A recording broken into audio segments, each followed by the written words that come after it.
My dad started me on spinnerbaits, first lure actually. That and a Lucky 13 head and chugger. And I found over the years spinnerbaits my number one lure for fishing with bass most of the year, and that's in the summer when they're on summer deep water humps and that sort of pattern. I don't use spinner, but fall, some of the winter at home, and definitely in the spring I use spinnerbait.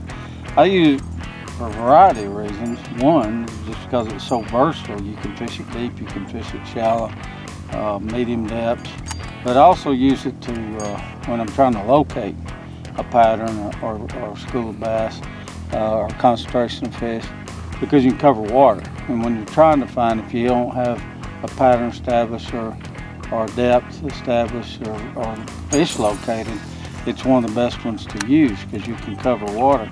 So I'll generally move pretty good rate or pace with covering water with spinnerbait until I find them, until I catch 2 or 3, a short distance.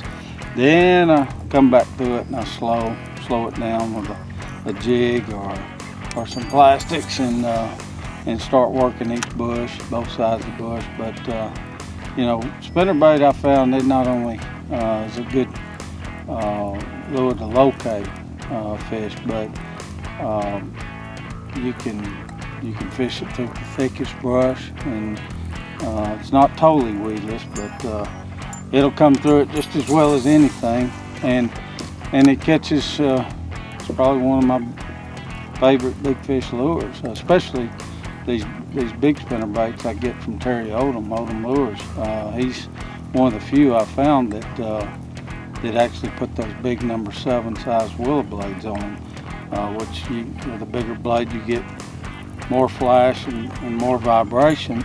And I've actually fished it, overfished it, or down in brush 20 foot deep, and you can fish it 10 or 15 and you can call them up, draw them up out of that brush.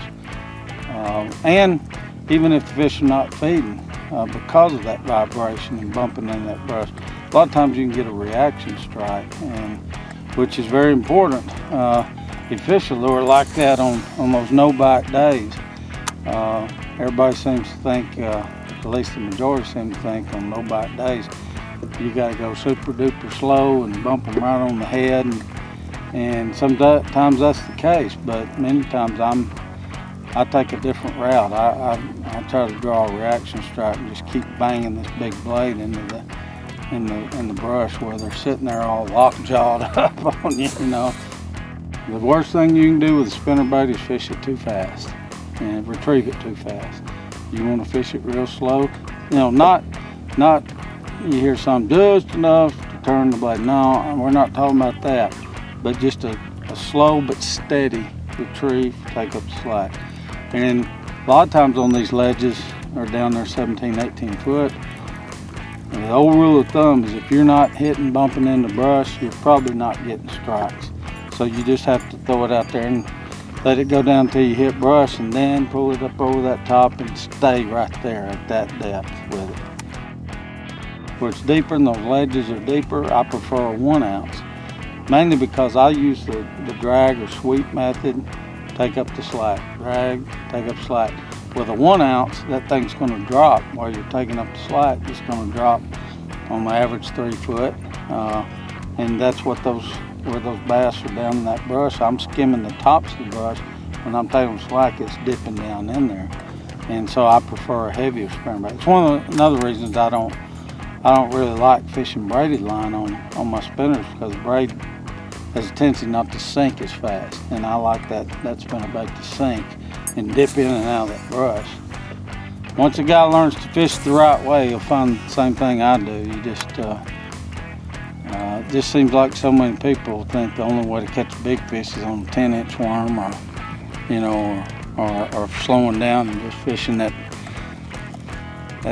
bush, for 5 minutes, and I don't believe in that.